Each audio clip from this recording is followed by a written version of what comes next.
Senhor presidente da Casa, vereador Damião Silva, vereadores Orestes e Dorival, respectivamente, primeiro e segundo secretário da mesa, senhora vereadora, demais vereadores, vereador Luiz Abel, que hoje aniversaria.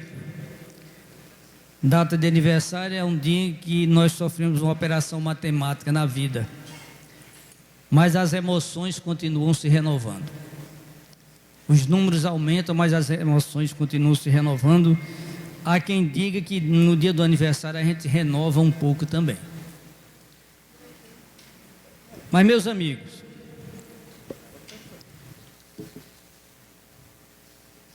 hoje eu estive lendo um documento que ele tem mais de 3 anos de redação. E tem quase 3 anos que era para ser executado. Um documento chamado Manifesto Sertânia para Todos, que foi feito aqui, é a antessala de um programa de governo que na época foi apresentado e, segundo informações que eu tive, foi inclusive registrado em cartório. Não sei se é verdade. Esse manifesto, assinado pelos partidos PSDB, PR, PT, PMDB, PTC, PP, PSC e DEM. Pois bem, passado todo esse tempo, a gente tem até a obrigação de analisar isso. O que foi que ocorreu, em quais situações esse programa se concretizou, se está concretizando, em quais situações nada aconteceu. Então eu separei alguns tópicos aqui para fazer alguns comentários.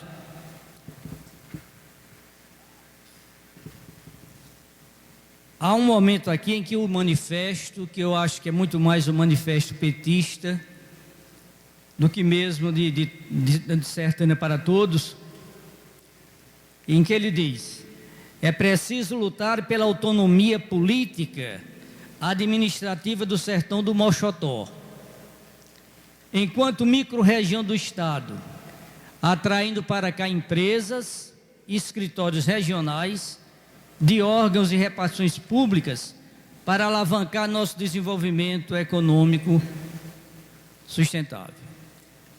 Então, depois de quase 3 anos, é a hora de nós perguntarmos: quantos desses escritórios regionais foram trazidos para a Sertânia? Em que pontos a questão da regionalidade se fortaleceu entre nós? Repartições públicas novas, indústrias, o que foi que aconteceu, o que foi que se conseguiu por aqui? No meu entendimento, eu não vejo nada, a não ser que alguém me mostre. Escritórios regionais, indústrias, alguma coisa para fortalecer o nosso desenvolvimento econômico sustentável. Eu acho que nada aconteceu. Eu não gosto nem de usar esse termo. Alguma coisa deve ter acontecido e eu não vi, mas substancialmente, o mais importante eu tenho certeza que não aconteceu. Outro tópico do documento diz o seguinte: não queremos uma cidade dominada por um pequeno grupo. Dizia-se isso naquela época, 3 anos atrás. Não podemos aceitar Sertânia como propriedade de uma só família. Pretendemos uma Sertânia com justiça social, onde todos possam trabalhar e depois, pobres e ricos, possam sentar-se à mesa da fartura e se servirem até ficarem satisfeitos, num clima de amizade, respeito, fraternidade e alegria. Olha, meus amigos, essa história de sentar pobres e ricos na mesa da fartura, me faz lembrar uma fábula de Monteiro Lobato, que eu li quando era criança. A história de uma raposa que vai passando e vê um galo lá em cima de uma planta. Aí a raposa vai, para embaixo da árvore e diz para o galo: seu galo, sabe da novidade? Foi criada uma lei aí onde todos os bichos vão ser amigos. Acabou aquela rivalidade, aquela intriga, aquele perigo. Então as ovelhas e os lobos, os galos e as raposas, tudo isso acabou, essa inimizade, esse perigo. Desça daí e venha me dar um abraço de confraternização em comemoração a esse grande fato. Essa raposa dizendo para o galo. Aí o galo velho malandro, vivido, olhou para o horizonte e agora? Pensou e disse: dona raposa, eu vou descer. Mas antes vamos aguardar que tem uns cachorros que estão vindo ali, com os homens. Quando chegar, então a gente desce, se confraterniza, raposa, cachorro, galo, todo mundo. Aí a raposa ouvindo aquilo, pois, eu acho que ela disse, como aquele personagem da TV: vai que cola. E não colou. Me lembra também essa história de pobres e ricos na mesa da fartura. Eu não estou debochando não, eu estou fazendo uma análise literária. Aquela história que algumas pessoas acreditam num paraíso perfeito, num lugar onde todos vivem em clima de amizade. O tigre deitado perto da gazela, o lobo perto do carneiro, tudo em amizade, não tem. Aí eu me pergunto: e na hora que aquele tigre tiver com vontade de comer? Ele vai dizer ao cordeiro lá: chega para cá, meu filho, deixa eu morder seu pescoço, beber seu sangue, não tem problema não. Isso é em nome da amizade. Eu não sei como é que algumas pessoas são tão ingênuas. Tem até um quadro em algumas paredes que eu vi na casa de algumas pessoas, desses católicos bem radicais. Um quadro mostrando isso, um sol e os animais deitados uns perto do outro. A vida é muito diferente, a realidade é muito diferente. Então essa colocação aqui do pessoal, de Sertânia com justiça social, onde todos possam trabalhar e depois pobres e ricos possam sentar-se à mesa da fartura, me parece uma coisa rica em ingenuidade. Mas de qualquer maneira, foi feito o documento e acrescentou-se mais algumas coisas, e mais adiante diz: esse é o pensamento que inspirou homens e mulheres que formaram o movimento Sertânia para Todos, baseado na doutrina social, nos ensinamentos do cristianismo, sem precisar apelar para o uso do santo nome em vão. E nisso aí eu concordo. A questão de se usar o santo nome em vão é uma coisa muito comum entre muitos políticos. Eu acho que Deus é para momentos muito especiais. Um dos maiores erros, no meu entendimento, é essa vulgarização que se faz do nome de Deus. Eu vou tomar esse copo d'água se Deus quiser. Eu vou fazer isso se Deus quiser. É como se o ser humano não tivesse nenhuma autonomia, nenhuma responsabilidade, nenhuma capacidade de fazer nada. Tudo se coloca o pobre de Deus na frente, transferindo para ele todas as responsabilidades e o comando geral dos seus atos. Doutor, o senhor vai operar esse rapaz. Primeiro Deus, depois o senhor. Aí o rapaz morre. Ninguém vai botar a culpa em Deus, só bota no doutor. Então essas coisas deviam ser mais amadurecidas por cada pessoa. Político que fala muito o nome de Deus é motivo para se desconfiar dele, porque pode ser que ele esteja querendo usar aquilo ali como uma maneira de desarmar o povo e querer demonstrar uma coisa, uma espécie de santidade que ele não tem. Respeitar o nome de Deus para os momentos mais especiais. Agora cada um age como quer e tem as suas razões. Essa é a minha maneira de pensar.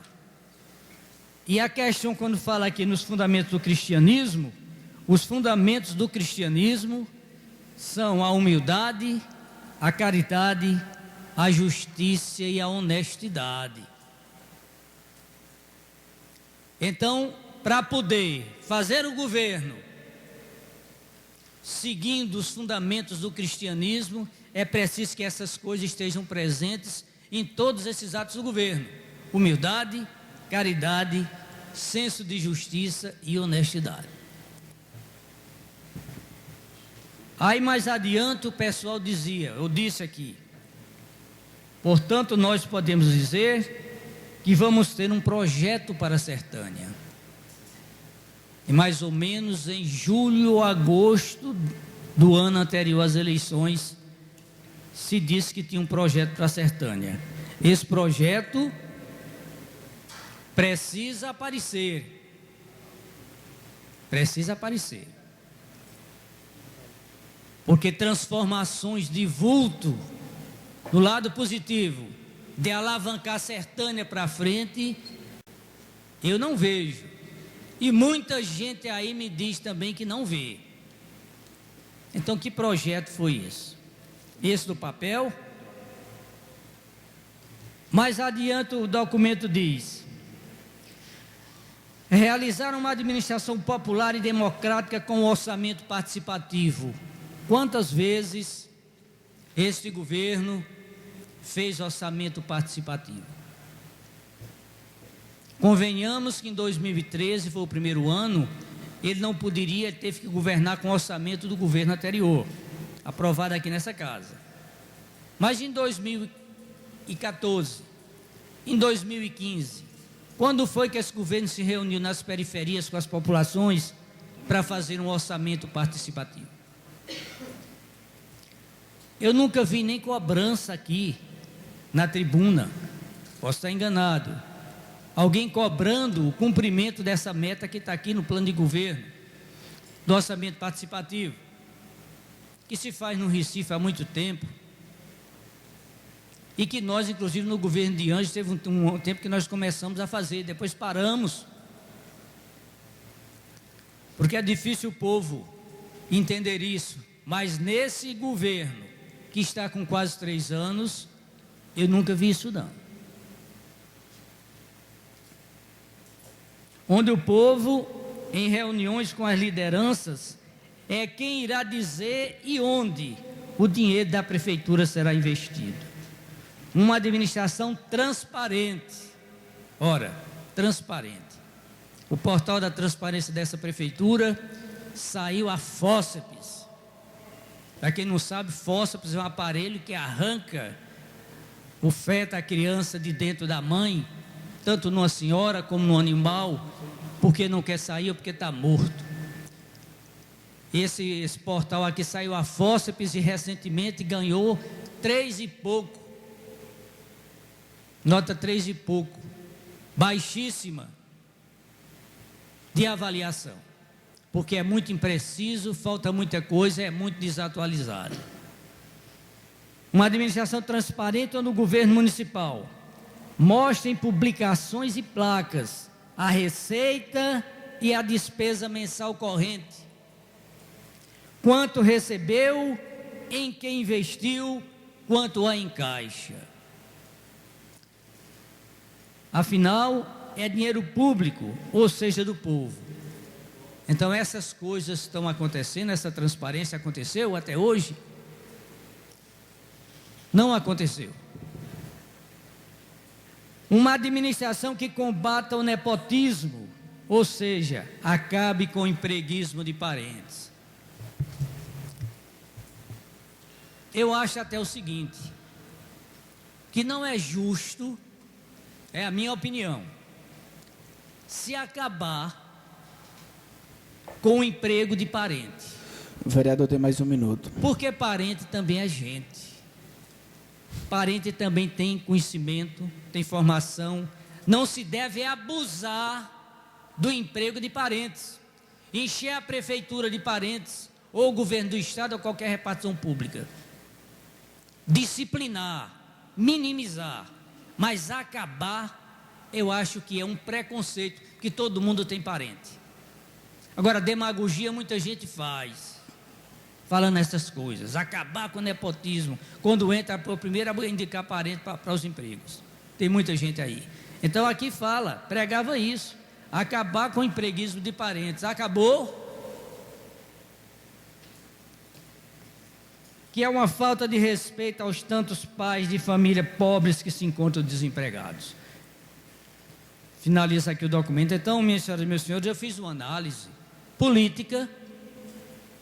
Ninguém confunda os meus termos aqui com algum deboche, não houve nada disso. Uma análise política de um manifesto do programa de governo do senhor Gustavo Lins, que onde estavam todas essas intenções. E a gente vai ter que entender realmente que quem diz que de boas intenções o inferno está cheio é uma grande verdade. Senhor presidente, muito obrigado.